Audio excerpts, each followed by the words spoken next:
In this garage is a car you probably know. It's been featured in magazines and has won awards all over the country, but it's currently undergoing a significant facelift. So the question is, why? Well, we're about to find out on an exclusive Builds, Beers, and BS edition of All Over the Place.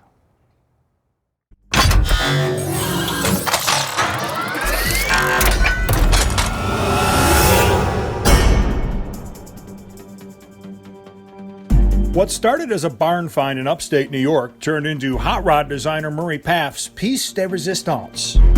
Yeah, this car certainly, gave Paff Designs and myself a lot of visibility.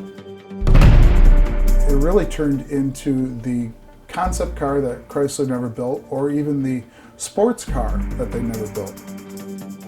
But before Murray and his team of talented automotive pals could get to cool, they had to get to chopping.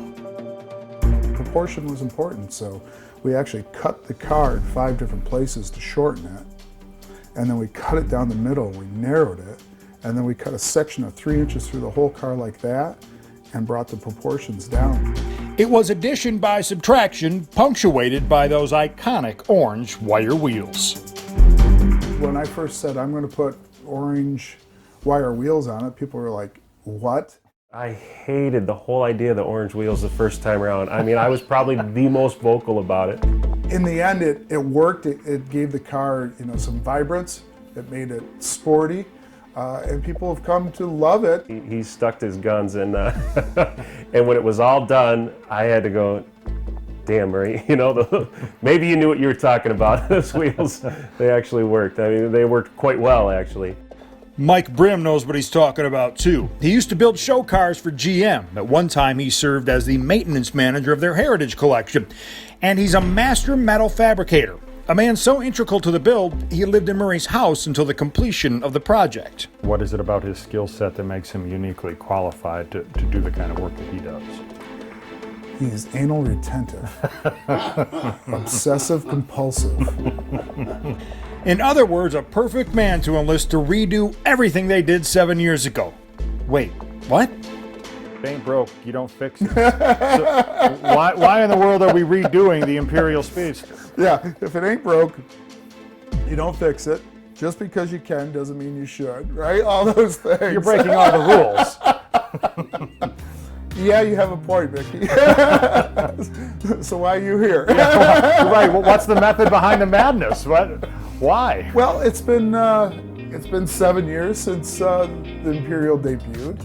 I put 7,000 miles on the car, which is not bad for what people would call a trailer queen, which has been called the trailer queen without the trailer, but it's been around the country, it's been shown, it's been driven, it's been on 2 hot rod power tours. I've auto-crossed it, I've drag raced it, I've done donuts in the snow on it, I've done the smoky burnouts, and there were a couple things that were just showing its age that I knew that needed to be addressed. So when Murray comes to you and says, hey, I'm going to redo it, did you initially want to walk away? Did you think he was crazy? No, I questioned myself too. I'm like, wait a minute, why am I even considering this? As great as it was when it was all done, as proud as we all were, I still remembered how stressful it was at times.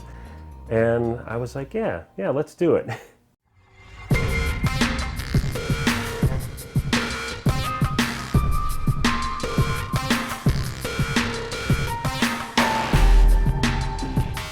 So the evolution began, complete with a new paint job courtesy of PPG's training center, a new convertible top, interior, wheels, and tires.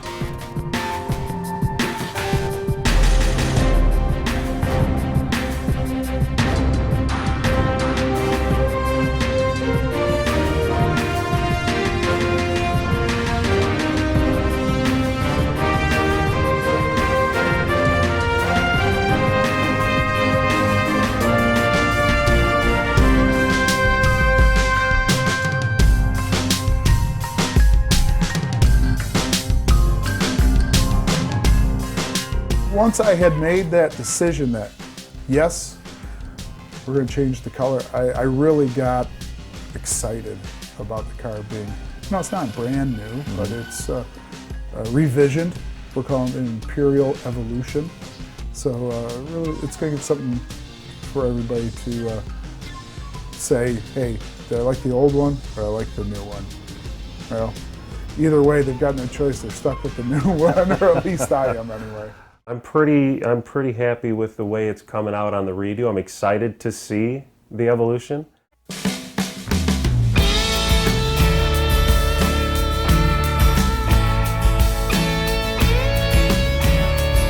Yet the more things change, the more they stay the same. The evolution is taking place in the same space where the Speedster was born, Murray's backyard 2.5 car garage.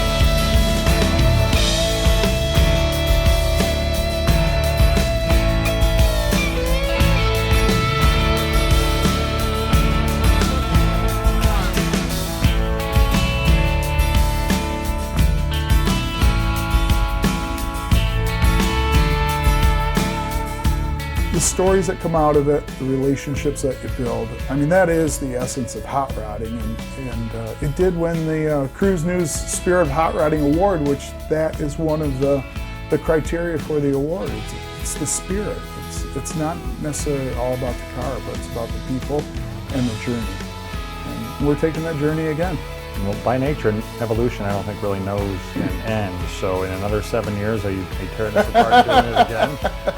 Oh, I've got a couple other things I need to do. Okay, so, all right. This might be the last redo of this one? Yeah, I don't have to redo it over and over. So. We'll come back 7 years. And we'll check, we'll do an update. All right. Fortunately, you won't have to wait another 7 years. The evolution will be unveiled at Detroit's Autorama on March 1st. Stay tuned.